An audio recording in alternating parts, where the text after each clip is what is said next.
crying, busting up a gun because they selected him to do the dirty work. And he could not bring himself to do it. What did they want?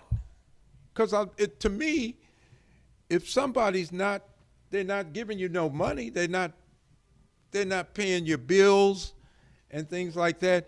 If you don't like the person, if you don't believe what they're teaching, why don't you just go somewhere? Why are you there? They want it from God. According to the Quran, we want the like of what you gave the messenger. But you can't handle what God gave the messenger. And what looks like exaltation and elevation from our vantage point, you don't know the suffering that people go through. And you don't know the suffering that the recipients of revelation hold while they got that message. We talked, I think, last week that Judas was not a conspirator.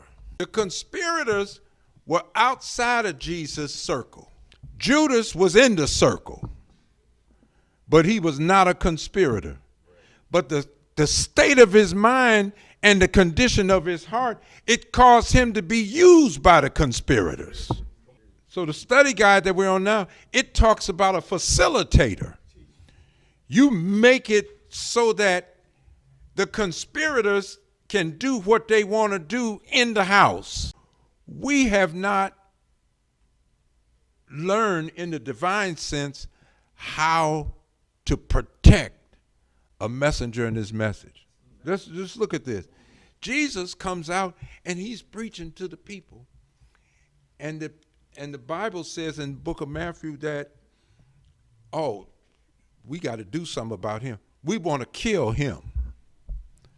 And the Bible never said they feared the disciples who was flanking them and security around him.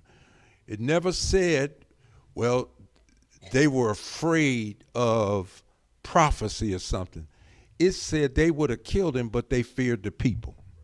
So a packed house was security.